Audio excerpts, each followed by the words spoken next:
Welcome to BCB Live, the safest station in the nation. You have Drive Safe Dave, the producer, and Sir Rick, and we have a full schedule today for you. We're going to talk a little bit about Ever Forward. We may dip into COVID and what's going on over in China. Yes, we have a new CEO of FedEx, but Drive Safe Dave first. We're going to open it up with that weather we saw yesterday morning in Pennsylvania on Interstate 81. Yeah, yesterday morning they had that squall that came through and hit that area with blinding snow and the inability to see very far ahead, almost zero visibility, and made the road super slippery. And here is actual video from that incident by a person that got out of his car. And you can just see the trucks unable to stop, vehicles unable to stop, one after the other as they just continue to pile in. Yes, we saw, it looked very similar to what we saw in Fort Worth last year, and they continue to come. Listen, when you're out there, and we see the gentleman right there, and we just missed that, but you know what? Don't get off the roadway. You know what? Don't sit there and wait for things, because when this ice or road, the snow happens, Dave, it's treacherous, and when these squalls come in, it happens very quick, and all of a sudden it takes your visibility down to next to nothing. It may not last but 20 minutes, and it just dumps a little bit of snow as well. And here you see it right here. My goodness, that person needs to go play the lottery today. Get off the roadway when this happens. There's no place for it. They can't stop. Yeah, they can't stop, and it continues on. I think the total number yesterday was over 50 cars piled up. 3 fatalities. And yeah, I think it was up to 5 fatalities. Over 60 vehicles is what they're at right now with that, Dave. Look at that. And it's major right there. And again, when we talk about these squalls, what happens is all of a sudden it produces just enough snow to really slicken the roads up. And it happens so fast, and oftentimes you can't see it until it's just ram right on you unless you're a distance out. Now, I will say that the weather, they did issue out warnings for this, encouraging drivers not to go out during these conditions. And, listen, I don't know what you do in a situation like that other than not be on the road, other than try to heed those warnings that we have with the technology today. And once again, when you approach these items, and again, it's going to happen again. It's not like we're not going to see another snow squall, right? No, it'll happen again, and it'll continue to happen, especially especially these transitional months during spring, when you're not really in winter, but you're kind of in the spring. And as they move through quickly, these storms blow up, create these problems. I'll tell you, you can't stop. I mean, you got to slow down. You got to be able to stop and control that area in front of you. And you can see most of these people thought they could just push through it real quick, and that these were, because they had probably encountered 2 or 3 of them before that day as they were passing through them. And then this is what happened. Yeah, there was another video taken from the dash cam of a truck that I looked at as well, and it was absolutely just incredibly dangerous on here. And again, the only thing I think you can really do in this, Dave, is we talk about situational awareness, okay? And I just think, and again, I'll ask you, you've been out there and you do that, but when you approach this, your situation just has to say slow down, and not many vehicles, 4-wheelers, the truck that I saw as well going, were slowing down. They were maintaining the speed. They may not have been going the speed limit, all right? But you have to maintain your speed in a way that you can stop, have the ability to slow down. If you can't see in front of you, you're going too fast. You have to slow down. Yeah, if you have zero visibility, you don't need to be going anywhere. And if you have just a few feet of visibility, you don't need to go very fast, but a few feet per second. I mean, you need to go where you can see what you can do and have the ability to stop. I'm telling you, everybody thought they would punch through this squall, and they ran into a wall. Yeah, and if we have anybody out there that was part of it, that went through that area, hey, raise your hand, let us know. Love to get your feedback and what you saw, or even if you were in some of those conditions as well. These are items that we've got to learn from. These are items that we have to really, Dave, and I'm going to go back to it, it's all about the situation awareness. You have to know what's going on around you, and it can change in a matter of seconds. And when it does, that can be traffic, that can be storms, that can be anything. You've got to slow it down. You have to understand the area, you have to understand that situation you're in right now and make the necessary adjustments to create success around safety. we talk about it and pre-planning your area when you understand you're going into bad weather, making sure you look at the weather reports. You're going 500 miles today. It's a good idea to know how much weather is going to differ from where you are to where you're going and what you're entering into. It's always a good way to pre-plan that. I'm telling you, it is a hard and difficult thing to understand because you're looking at 8 hours out, right? When you're heading out and you got a 500-mile day, you're looking at 8 to 9 hours out into the future, and you're trying to do your best to plan. But what Rick's talking about is in the moment, in the time, when it changes on you and it becomes a situation, you got to change your approach. Yeah, speaking of pre-plan, we have the Ever Forward. Okay, so here it is. We talked about this a few weeks ago. The Ever Forward's driving through that Chesapeake Bay. It's driving. I mean, it's a 1,100 foot container ship with over 4,000 containers on it. But what happened is it missed its turn. Okay? It missed its turn, and I'm not saying he tried to do a U-E in there, but he got off target a little bit and got the ship stuck. And today, that ship is still stuck, Dave, and it's the March the 29th. And today's the first day that they're really going to make their first attempt on freeing it up. They've been dredging, and today they're going to make the first attempt with the tugboats to see, can we get it out of the canal? I think what the interesting part of the story that I read was that it has become a tourist site. Yeah. And people are paying money to come out and see the stuck ship in the mud. So they expect that park over there. It's been an 8% increase this month, and they fully expect it to be the busiest March in the history of that go see a ship. Let me tell you, you're gonna see it. It's a big ship and it's stuck. I don't know what else there is to see though. Drive safe, Dave. Other than it's just stuck. Well, it's kind of nice. It's like a train wreck, right? It's a shipwreck. You just can't turn away, and some people are drawn to look at those kinds of things, and they're big ships. I mean, they're huge, and when you get an opportunity to view one, I guess, but yeah. I'm probably not going out to the park to look at it. Yeah, I'm out on that. 27 members, crew members remain on board. Wow. They have 2 dredges out there right now, including the largest clamshell dredge in the Western Hemisphere, out there today trying to just dredge it in hopes that they can lighten the load here in the next few days and get it out with those tugboats. And I'll tell you, when you see the tugboat next to these ships, it shows you how enormous these container ships are. They are. They've got to wait to the right time, the right moment in tide, so they can get the maximum lift on the boat. And it's.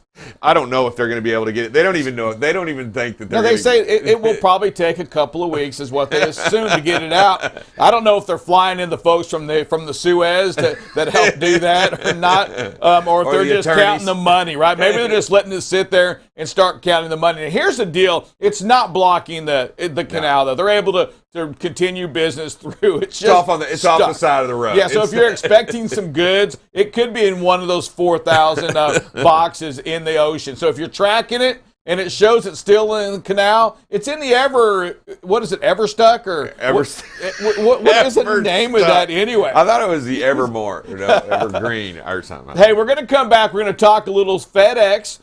Drive safe, Dave. I'm going to give you some information on things you may not have known about Fred Smith, CEO, founder, who is stepping down finally after 50 years of FedEx being in existence. We'll be right back with more BCB Live, the safest station in the nation.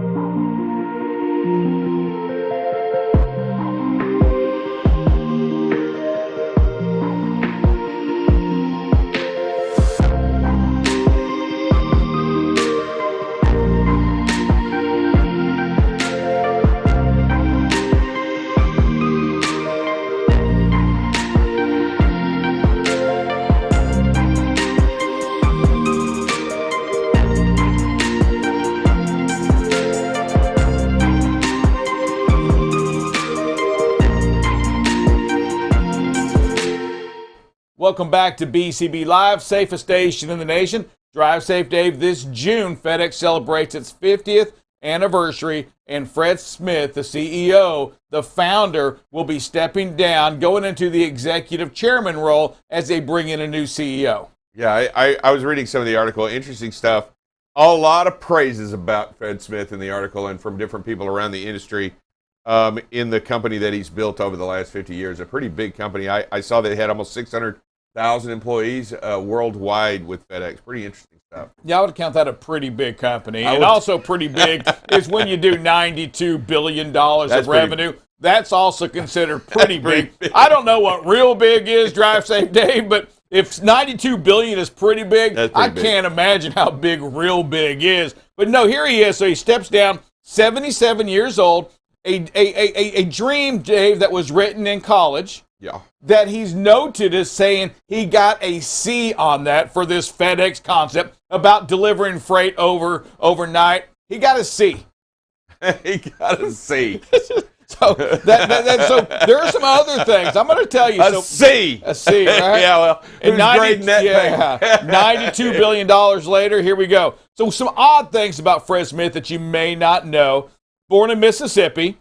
His dad was the founder of Dixie Gray Bus Lines and the Toddle House Restaurant. I don't know if you ever saw that or ate one of those, but left when his dad passed away when he was 4, but left him with some money.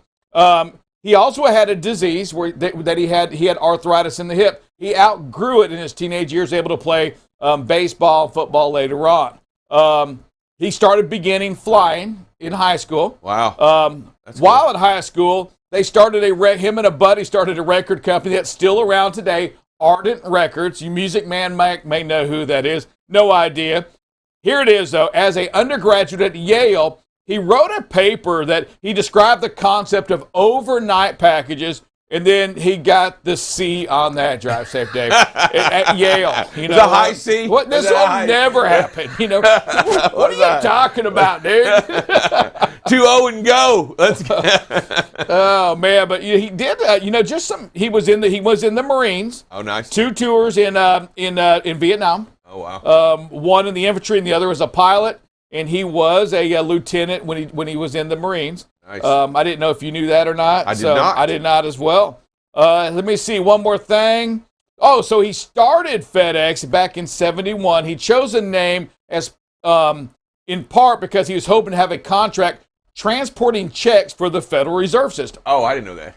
So there you go. So because it was, did you know that? No, this is all new stuff to me. But it's pretty interesting when you see what he's done, and the list of accomplishment from the Fred Smith, that CEO of FedEx, is phenomenal.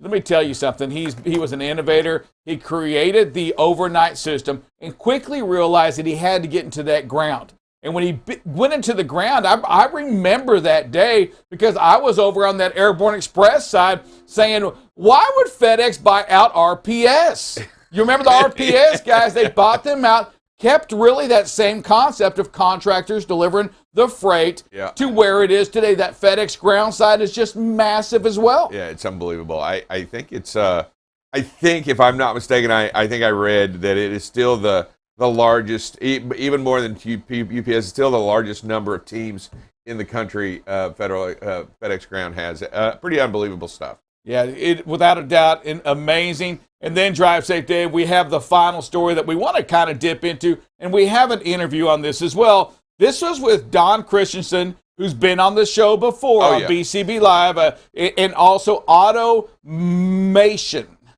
Locomation. I can't get that right. I even focused on it again. Locomation. And here we go, Drive Safe Dave. It's taking a concept of what I call platooning. They call it convoying, moving freight autonomously-ish, right, across the country. Yeah, absolutely. And the concept is pretty remarkable. And it's, the concept is this, and you'll hear some of it on the interview. But a lead tractor with another tractor behind it, following it, kind of convoying, kind of platooning, kind of tied to it. The driver in this truck is sleeping. This driver is driving. They go to a point to drop off the trailers. They drop the trailers off, and then they kind of rotate. This person that was leading the convoy now begins to sleep, and this guy or this other driver begins to drive back, tying the two equipments together. Manned equipment, but two trailers kind of moving It's together. Kind of a team operation. Yes. But in two different trucks. One's sleeping while one's driving, and the one that's sleeping is the mirrored truck doing exactly what the truck in front of it. So, a pretty interesting concept. All right, let's take a look at the interview. This is from Las Vegas, the TCA. What do we got, Jack? Welcome back to BCB Live, the safest station in the nation. Drive Safe Day. We are joined by another two special guests. We have Glenn Spangenberg with Locomation. Dadgummit. And here we go. We have Don Christensen from Christensen Trucking, where the truckers truck. Hey guys, welcome. And you know what, TCA, what do you think so far this year? Great show this year. Coming off of September, so it was a short period of time that we all got back together, but probably one of the best shows. A lot of the excitement around, everybody just being back together. Unmasked. Right. And what a great keynote speaker today. Did you get to hear it? Oh, Carson, beautiful. Man, yeah, what a great speech from him. Very emotional. Glad y'all are here. So, Rick, you want to find out? Here we go. We had a big announcement. Yeah, yesterday. what is it? But hold on a second. So here we are right now, and everything we do right now is about the AI, right? It's about safety. Everything we have, and yesterday there's an announcement last night about, and Don, he's kind of, I can see, Don was strutting around this place like, Rick, I got a big announcement tonight. I'm like, what's he up to? And tell me what happened yesterday. So last September, we met with Locomation. I've got a good friend of mine, Daryl Wilson at Wilson Logistics, had signed with them 2 years ago. And so we'd been following their product. We met with them last September. They came in, they looked at our network. We talked about what autonomy could do for us, what Locomation brought to the table. And we thought it was the right time for us to get in line. Everybody thinks it's way down the road. But way down the road, if you wait until then to make a decision, you might be the guy at the end of the line instead of the guy at the front of the line. So we're really excited to be working with Locomation, and the product that they're putting together stacks on top of what safety investments we've already made. Gotcha. And tell us a little bit about what that means on the automation side. You bet. So Locomation is in the autonomous truck business. Pure and simple. We're shooting for a single solo driverless truck to be out on the road. And it isn't that the drivers are excluded, it's just that the machine will do what it needs to do and work for the driver instead of vice versa. Our first instantiation of the product of autonomy is an autonomous follower. An autonomous follower is now led by a human driver. It can learn doing what it needs to do while the driver is ensuring the safety of the convoy. So you got a driver who's off duty not driving in the follower vehicle, and a driver who's on duty driving in the lead vehicle, using up their hours of service. And we're talking platooning, right? We're talking convoy. Convoy. There you go. A two truck. Right, and it's not an illegal thing. It's actually, because convoy used to be an illegal thing, but we're talking about two drivers, two trucks, one at a time, running down the road and getting more miles than ever before, being more productive than ever before, right? And doing things a little bit different than ever before. We're still got two trucks and two drivers, right? Right. So, two trucks, two drivers. It's a quality of life improvement too. Wow. We've already been heavily invested in automated braking systems, lane departure systems, mirrorless camera systems. We're investing in technology. And so when we looked at what Locomation was doing, we said, this stacks on top of what we're currently doing. Wow. But it also is going to create additional capacity for our customer, allows us to be denser in the lanes that we want to serve. And it's not a replacement for the driver, it's providing another level of safety for the driver, a more quality of life. The driver can be home more often. Even the lead truck, even though the driver's there, he'll still be able to use some of the autonomous portions of that. Wow, that's great. So you're actually enhancing the driver's basically overall experience. Not we're out there driving it, but still behind the wheel on the lead vehicle, right? Still out there making what needs to be done, feeling in control of the autonomous vehicle, leading the convoy, right? And then when this driver goes down for sleep, the other driver gets up and leads the convoy. So actually, always a driver's leading, right? Yeah. And y'all are enhancing the whole thing to make it better for everybody. In the beginning, especially. Right. So, think about what we talked about earlier today, autonomy that's going to take those drivers out. All those situations that we know we need a driver there for, flat tire, road breakdown, you name it, right? Whatever, right. An accident that reroutes, all that stuff that we have to, you can't plan for in advance. We've still got a driver in the cab that can take over that and make those decisions, communicate with the back office.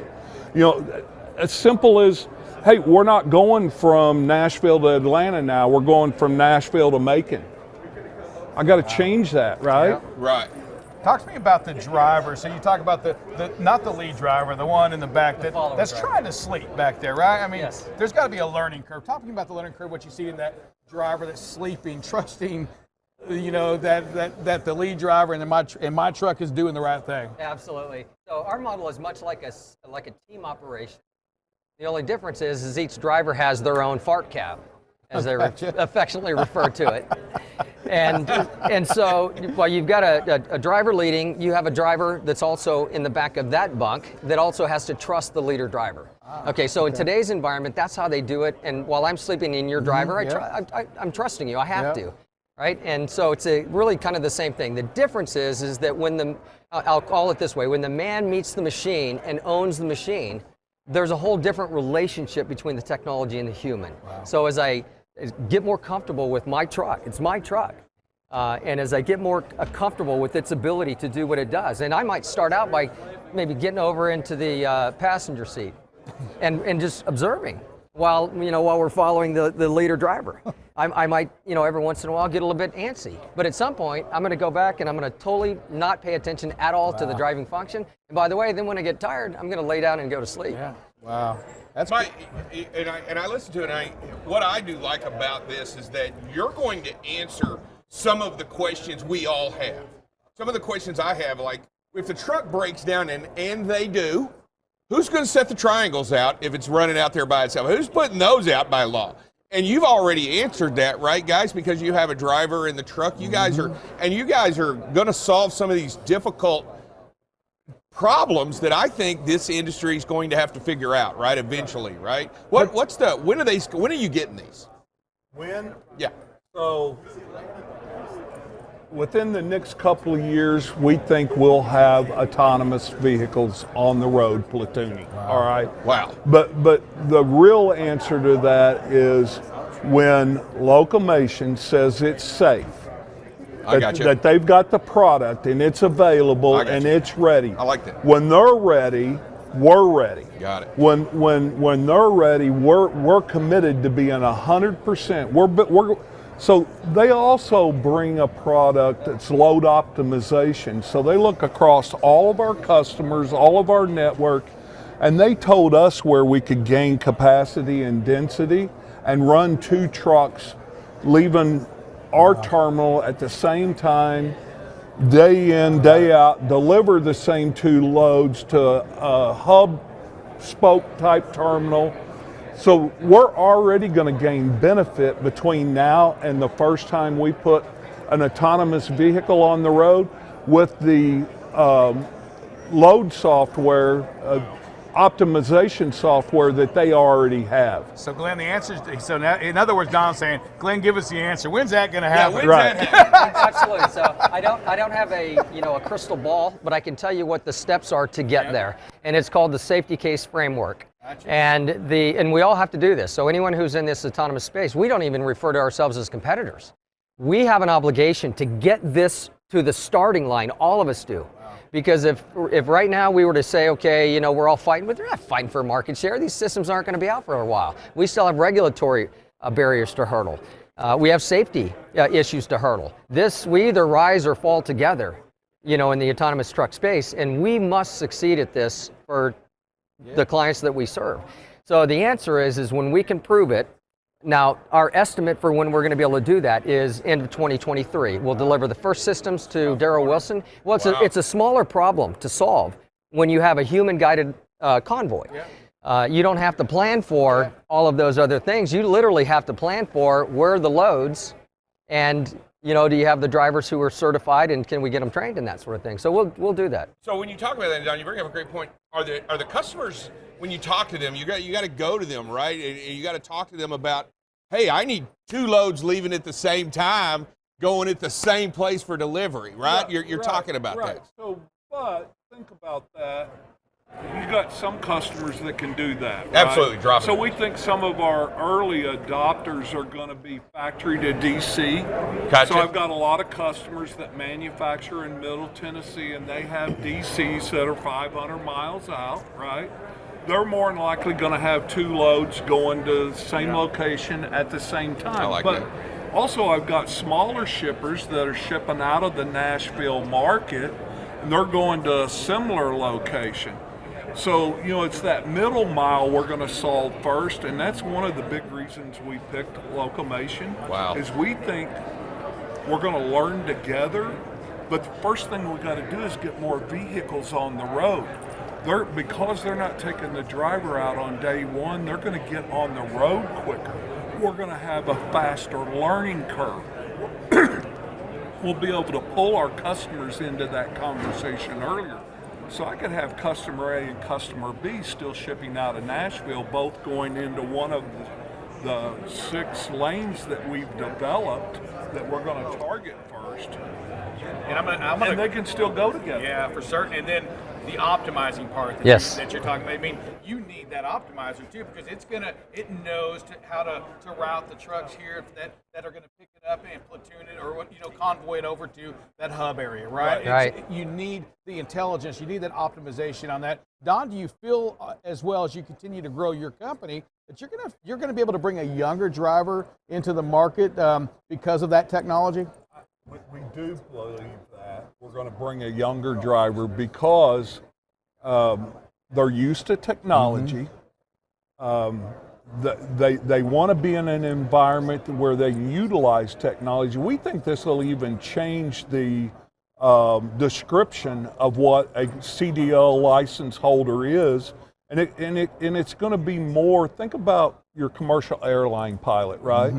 Airlines have had autopilot for the last 50 years, but they don't take the pilots out of the plane. They can take off and land on their own right now. They don't take them out of that. So we think that it goes from an unskilled labor position to a skilled labor position. We do think there's a lot of... So just some incredible technology out there, Drive Safe Dave, as we see this. And I know we're a couple years away, but what were some things that really intrigued you from this?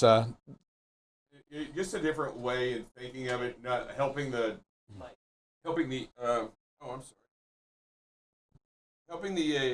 AI to understand by following to learn some of the questions I still think aren't answered, right? Some of the genuine questions that that you don't have the intuitiveness that a driver would have. Yeah, and the other part that really kind of intrigued me is how they're all having to work together right now. He brought it up in there. They're not really competitors right now because there's really nothing to compete for, right? They're all trying to get to this space first, so then they can become competitors. But right now, they're friendly-ish, probably, right? Yeah. Trying to get to that point to where they can become autonomous 100%. To some degree, I say 100%. That's their goal, though, is to get it to 100%. If you have an opportunity to share your 1,000,000 points of data with somebody else's 1,000,000 points of data, now you both have 2,000,000 points of data to help further along your study and your research, and also help to get those very needed federal grants. Yeah, so we are, if you want to catch the rest of the interview, it's on YouTube. You can get to us. You can follow us on our BCB Live. Go to YouTube, find us on there. Or on LinkedIn. Again, a great way to capture the live interviews or even the recorded interviews on LinkedIn. Make yourself part of this. You can also go to our Facebook page. Find a way. As a matter of fact, just search for us. It's almost Easter time. Look for us like you look for Easter eggs, and you'll find us somewhere out there under a rock, I'm sure. Drive Safe Dave, it's time for that phrase that pays. And this is the time that each and every one of you are waiting for that cash prize. And here's the answer for Friday. Listen to the safety show. Do your part and help our safety streaks grow. One more time. Listen to the safety show. Do your part and help our safety streaks grow. Yeah, so to make our safety streaks grow, it's going to need your involvement. Spread the word. Knock on doors. Go to those truck stops. Knock on the doors. Be careful, but talk to them about safety. Why don't you catch them inside the stop at the coffee machine? That might be good. Or what have you, out on the fuel island. Potato, whatever you have to do to spread the word. It's not Find the same. that way. We'll be back coming up next with Buckle Up Bob with more weather and traffic news here on BCB Live, the safest station in the nation.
Good morning, everybody. Welcome to BCB Live, the safest station in the nation. I am Buckle Up Bob, and we're going to get you started off with some traffic.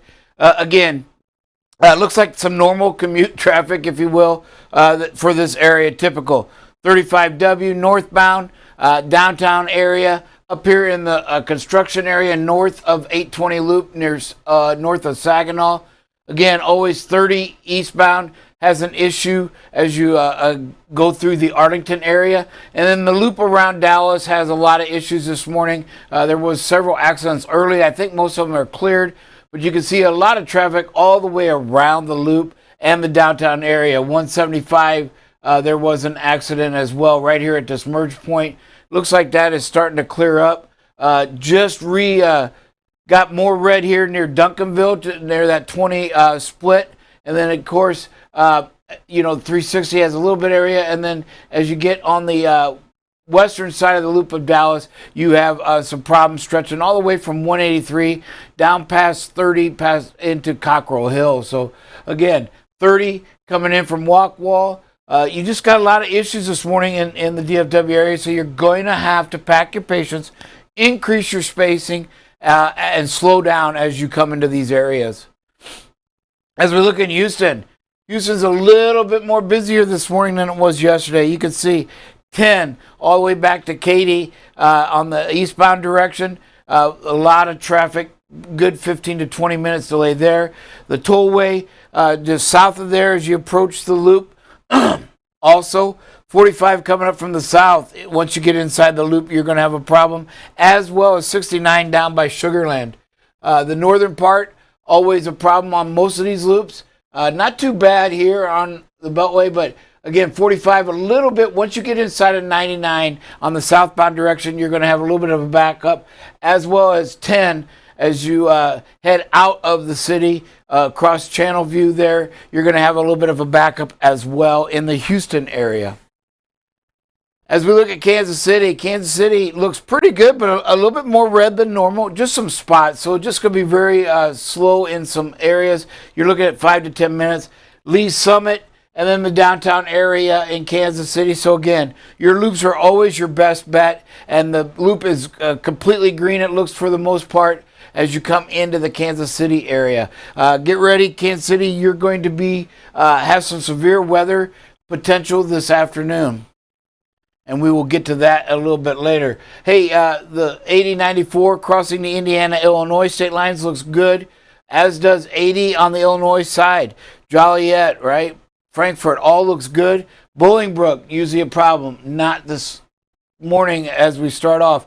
88 looks good. Aurora and Napperville.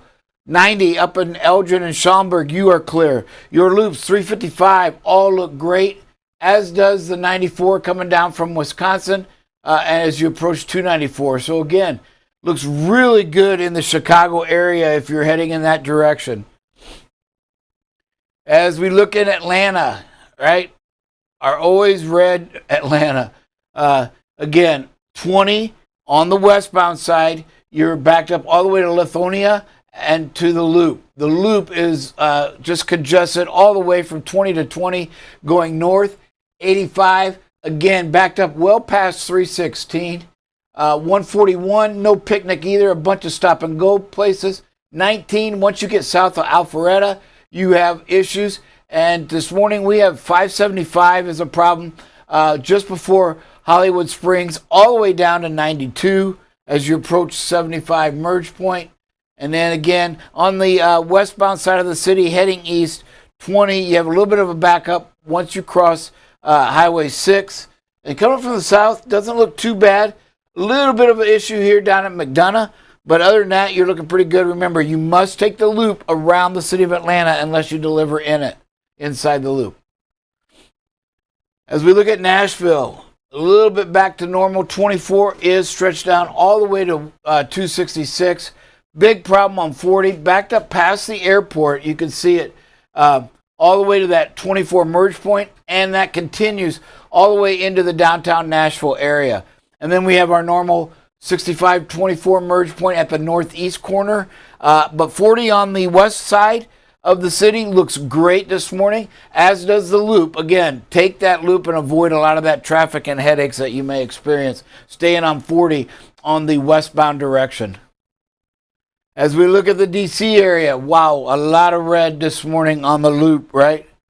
We got a problem with 66. It is backed up all the way past Sudley and Bull Run as you come into the loop. So you've got a huge delay, a little bit of a break near just before Fair Oaks, but basically you are going to be stuck in traffic all the way to 495. And then you can see the 395 going into the downtown, Annandale here on 495, a problem. Oxon Hill, Camp Springs. Then we get over here, Kettering, Largo, all the way around. So DC, folks, you've got to have a lot of patience this morning. And again, slow down, yield that right away. Please yield that right away. As we look at 295, a problem on the southbound as we get to South Laurel, as you approach that 95, 495 loop. And again, also here at Beltsville on the 95. The rest of the connectors look pretty good going from Baltimore to the DC area. Once you get up in Baltimore, we got a lot of issues on 70. That is heading in the eastbound direction. And if you're trying, 32 also has problems as a secondary highway. The loop got lots of issues. You are backed up from Catonsville all the way up to past Pikesville to Ruxton. And then you get a little of a break at Lutherville.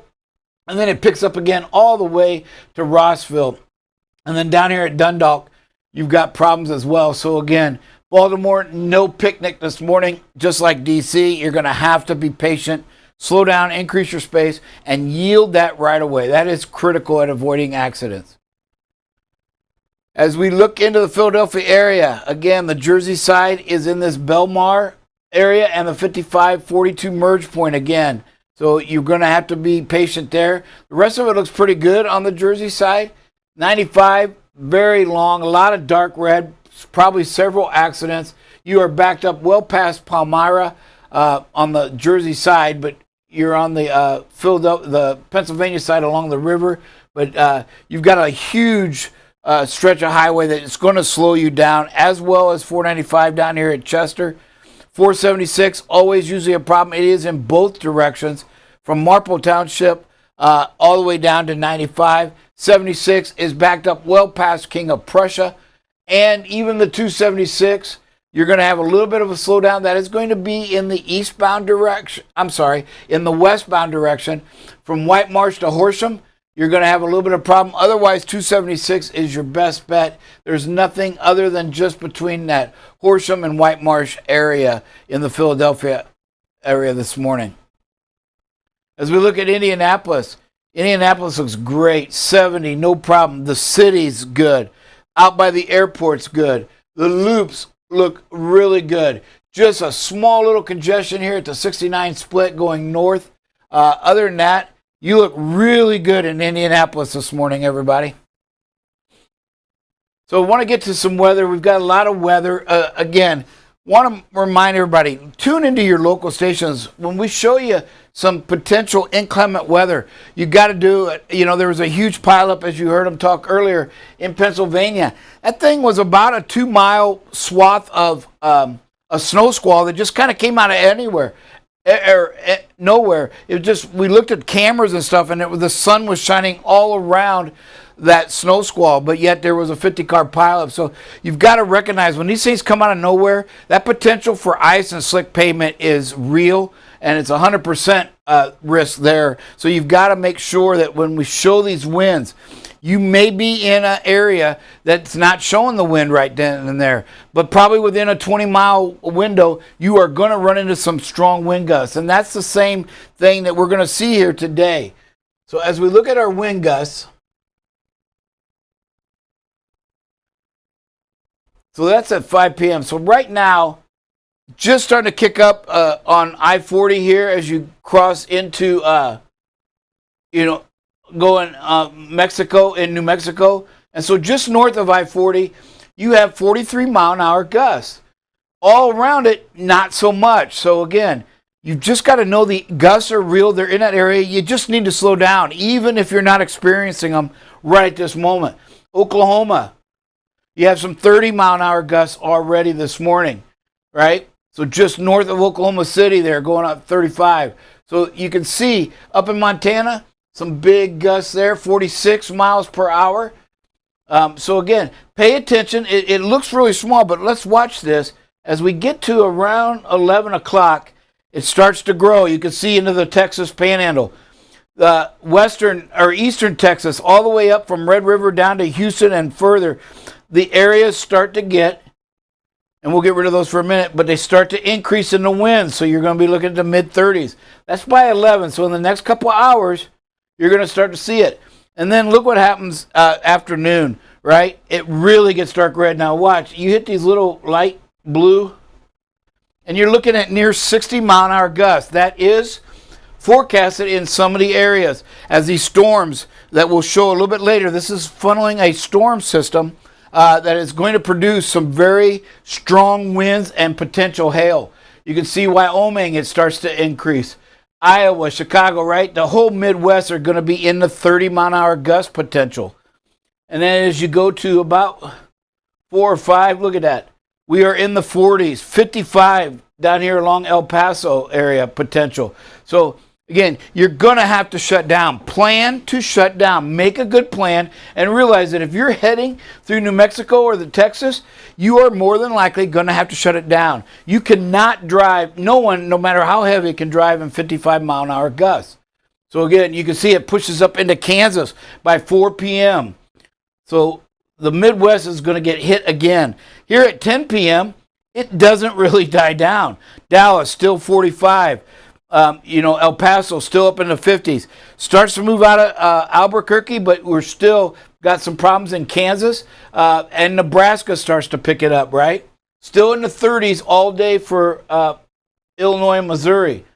Then we look at midnight. Still much of the same. Nebraska gets worse. Denver starts to increase. And then you can see tomorrow morning, we still have wind. So this thing's going to be about a 24-hour wind situation, as you can see. Now, here's what we got, the rain. You can see right now, right, some snow flurries again. Not much snow expected, but when you're out in these mountain passes, the roads are going to be slick. You want to avoid taking 70 if you can, west of Denver. As we move in, you can start to see around 6 p.m., Kansas City, some thunderstorms start to develop, stretching potential all the way up into Oklahoma. And you can see the wind, this Gulf moisture coming right on up into that dry line, they call it, as it gets worse. 10, you can see these storms intensify as the night. Normally things die down, not so much. Remember, all of our wind is right behind this storm, as we were showing earlier. So all these wind gusts in New Mexico, El Paso, right? The Panhandle's moving up into Kansas. You can see they're right there, coming right behind the potential strong storms. And about 2 or 3 in the morning is when the Dallas area gets into the picture, but now you can see this system stretches into Oklahoma, Kansas City, up to Iowa City, through Missouri. So you're going to have a lot of issues there. Got another cell up here in Iowa, Minnesota. And then as we get into the morning commute, it moves out of Dallas, and you can see, but still, now you got Arkansas and East Texas. And watch what it does tomorrow. It gets bigger, folks, stretching all the way from Chicago down to the Houston area. So you can see, if you're heading east or west, you do not have a potential safe route. You've got to make sure you get plenty of... going from Denver to Shreveport, is it better to go through Amarillo or OKC? Ask Brian Winstar. OKC, probably. Texas Panhandle is going to be really bad. So, again, you just be careful. Tune into your local stations, folks. Again, all we can do is show you what's forecasted and tell you it's dangerous. Take it serious. But again, these are going to be spotty. These are the areas where these potentially can happen by tomorrow. Again, you can see as it moves by 6 p.m., you are stretching from New Orleans all the way up through St. Louis, and the area gets stronger and bigger. So, folks, please, take these storms serious. Plan. This is critical in this weather that you make a good plan. Watch the fires in Texas. They are up in the 40s and 50,000 acres along I-20. There's 2 big fires that are just consuming everything, and the winds are not going to help those firefighters in Texas either. Hey, we're going to take a quick break and be right back with some safety.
Welcome back to BCB Live, safest station in the nation. You know, when we see these videos that we were seeing during this commercial break right here, let me tell you, it's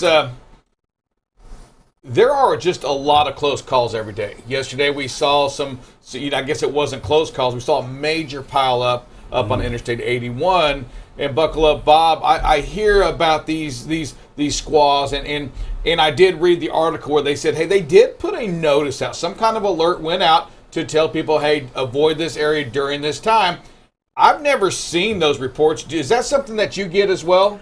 No, when we seen the snow, I go to we have a DOT website, and I went in there, and the only alerts that they had were some traffic issues, some accidents that had happened, but not in the squall areas. They had 3 red areas where there was squall warnings, and I looked at the cameras, and there was this 0 thing. The sun was shining in every camera. Well, they say the sun shines, that they're just ripe for that, right? Yeah. And I think that's why their warnings, kind of like they say, it's like the thunderstorms. There are warnings out there. It's just ripe for something to happen. With travel advisories on the website, is that what was going on? No, there was no travel advisories. That's what they had. I click on a weather alert, and it'll give me a little symbol, and it'll be an area, and I click on that. It says snow squalls possible. So then I always go look at the cameras and what are we seeing in real time. There was just nothing going on. And then up on their alerts, they said 2 alerts, and it was about an accident. Gotcha. So maybe there's something in there we can eventually just at least start warning some folks about, right? I mean, again, I know they put these alerts out, but if you're driving on the interstate, how do you know that's there? I mean, you're going to wait for the sign, I'm assuming. Is that the only way to get that message out to a truck driver or a four-wheeler? Because it wasn't just the truck drivers in this 50-car pileup. No, it was four-wheeler. It was every vehicle imaginable on the road going into this pileup. I saw tankers, I saw dry boxes, I saw doubles, I saw four-wheelers, pickups, four-wheel drives. It didn't matter. Once you slam on the brakes and lock it up, you're sliding in. Yeah, and that stretch of road is nothing but turns and elevations. I've been on that 81. It's just north of that 76 turnpike, and it can be dangerous just in normal conditions. And I guess when the squall came through, it really wreaked havoc there. So I was watching the Weather Channel last night. They were talking about it because of the accident. It was really strange to see. Normally you see this huge line of thunderstorms. Well, it wasn't. No. It was like 20 small pockets of moving through, and they said they were dumping an incredible amount of snow in those little bitty tiny pockets, isolated areas, and moving very quickly. So it was hard to isolate, pinpoint, and also warn people about. Yes, it was. But like I said, we got to learn, and what can we do better? We always want to get better. So again, when we say it's going to be some snow flurries, I'm just going to look a little closer and see, hey, like Sir Rick said, maybe just say, hey, you got to be on the lookout for some slick conditions. Really slow it down in these areas. If you run into any kind of snow, it could get thick and white out. This week we are talking about turning and turning safely. Yesterday we talked about right hand. Today we want to talk about the left hand turns, right?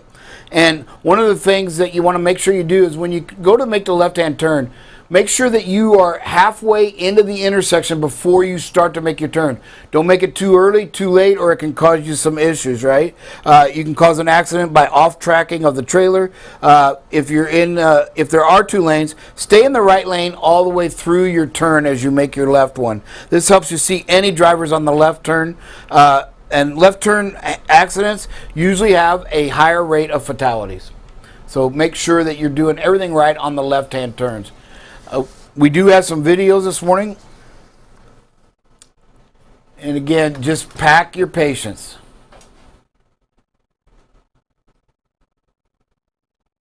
Great job of this driver. You're not going anywhere. No. And again, get cut off. That's what you got to do. Yield that right away. Let them go. You're not going anywhere. Just be patient. Good job. Another one coming in. Another one coming in. Another one. Yep. Let them in. Let them in.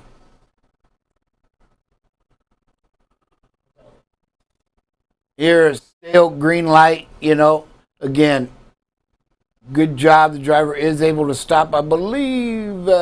And you could kind of see at the beginning of the video where the dashes slow down a little bit. So I think the driver was preparing to stop if needed to. I want you to see the car cut the other car off when the light turns green and how he cuts in front of this car on the outside turn lane. Watch this really quick. You only see it for a second.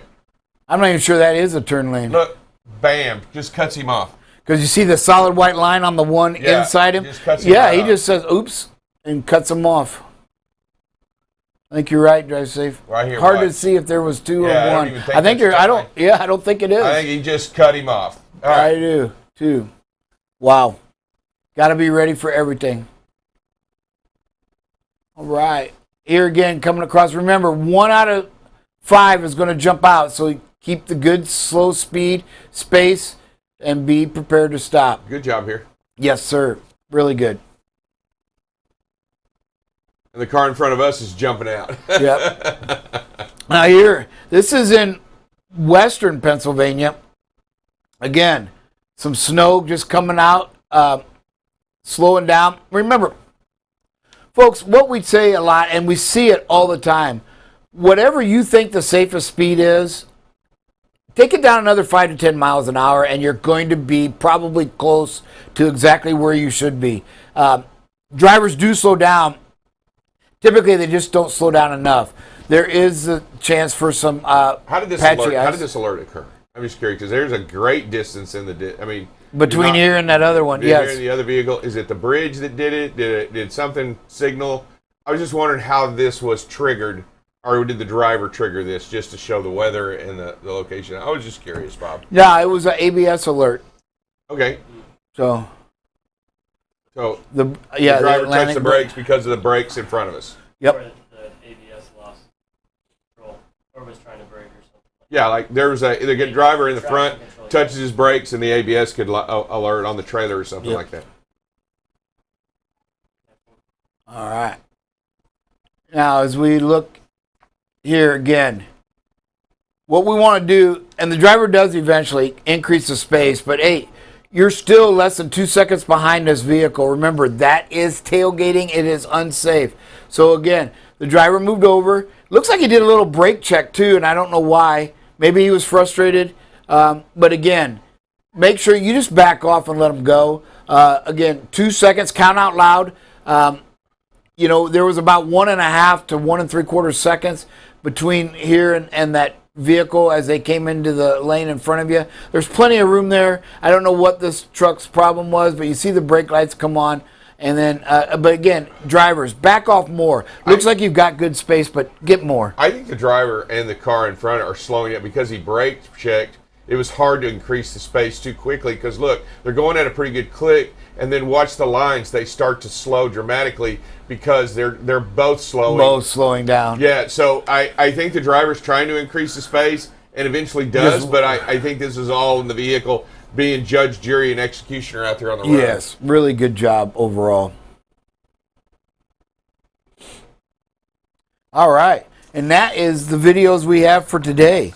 So again, we're going to talk a lot about the weather as we come up, and we'll try to do better on the snow squalls. I mean, I've just never seen anything like that. Yeah, you know, it's hard to predict. That's like predicting fog in the low-lying area when you can. And sometimes you can, sometimes you can't, and you just get into those regions and those areas you just can't see. And when you can't see, bad things happen, especially when you're traveling at those high rate of speeds. Or I even was watching. It looks like some of those vehicles had slowed, but they just couldn't. They couldn't stop. At the. And you can't see anything. I mean, when you can't see anything, you don't know, and you just got to be prepared and ready in those situations to make a better for you. Bob, give us a prayer and get us out of here.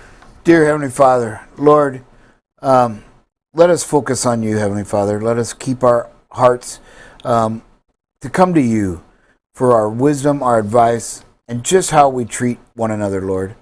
Let us continue to love each other in all our actions, our thoughts, and our speech. Lord, protect these drivers, these men and women out there each and every day. Bring them home safe to their families. It is in your Son, Jesus' name, we pray. Amen. All right. Hey, everybody, we will be back. If you are going to get your local programming here in the next hour, we'll have local programming. Otherwise, we appreciate you. We'll see you this afternoon at 2:15.